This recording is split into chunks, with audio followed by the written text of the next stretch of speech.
Time to get a check on what's making international headlines, and we can say hello once again to Deeptika Laurent. Hi, good to see you. Now, you're starting out in China, where there have been reactions to the decision to remove the two-term presidential limit. That's right. Let's start with the Global Times, which is a communist paper pretty close to the Chinese government, a Chinese paper close to the communist government, rather. The paper's editors defend this constitutional change, saying it will improve leadership of the Communist Party and of China in general.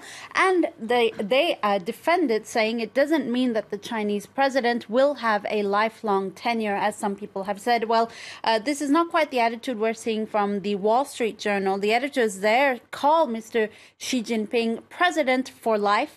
With this decision, they say he creates a, quote, Mao-style cult of personality and is making Chinese politics more volatile and more unpredictable. Now, there's also some talk that Xi Jinping is looking to redefine the role of a president, really, in China. Well, we found this analysis piece from the South China Morning Post that really looks at this, reminding us that the role of the president in China has been largely symbolic. The general secretary and the chairman of the Central Military Commission, they're the ones that really run China, both roles of which Xi Jinping holds anyway. But one analyst interviewed by the paper says, perhaps this constitutional change is an attempt to make the office of president more powerful, more significant by concentrating more and more powers into the hands of the Chinese president.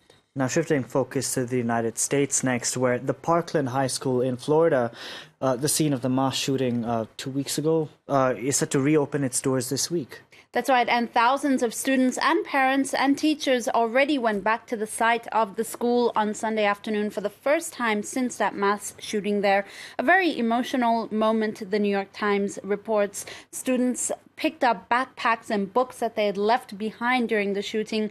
Others visited the areas where they'd hidden, like the closet, and picked up their bags there. They hugged classmates they barely knew on a campus, I quote, that's now indelibly linked to America's wrenching cultural battle over gun rights. Now, there's a lot of focus on the NRA as well and its response to the shooting.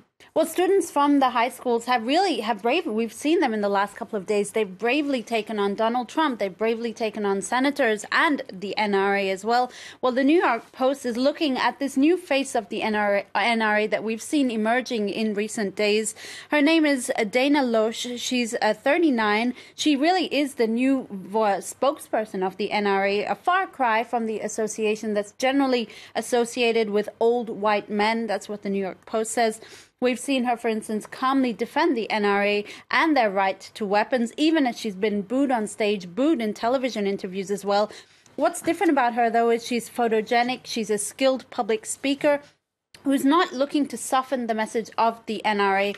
For instance, they give us some details about her own life. She grew up in a blue-collar family. She sleeps with a gun under her pillow, rather predictably, I guess.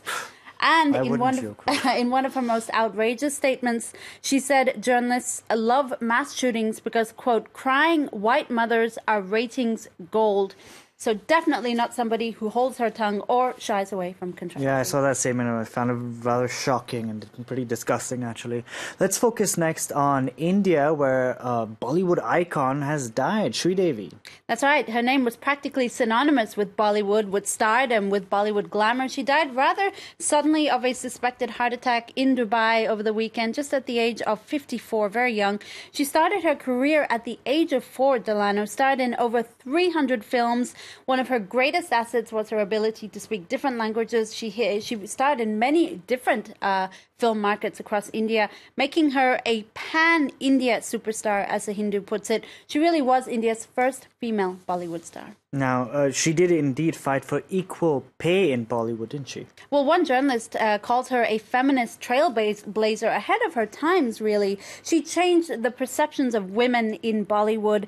In cinema, she was able to lead a film without a male co-star. She even took time out of her career to raise children and had recently staged her film comeback. In the era of Me Too and Time's Up, she inspired us all, I quote, to believe that our actions, no matter how small, could lead to progress.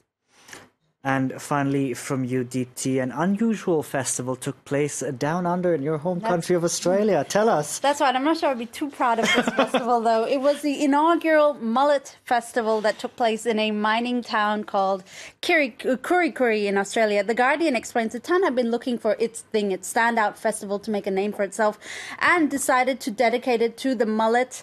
You know what a mullet is, right? It's kind of like a crew cut with long hair. I've never had one. Thank God. It's a bit of an Aussie icon. There was a mullet-o-meter with levels like neck warmer, ape drape, shaggable, and lifetime legend. There was a kids category, so a best mullet for kids, an adult category, and also even a ladies category. The only entrant there was an 11-year-old baby, though, so that wasn't much of a category. Anyway, as The Guardian notes, the mullet is kind of an Aussie icon. I quote, "It's punk and bogan and hipster at the same time." Okay, if you insist. Deepika Lahon, thank you very much for that. We're going to take a short break. Stay with us. This is France 24.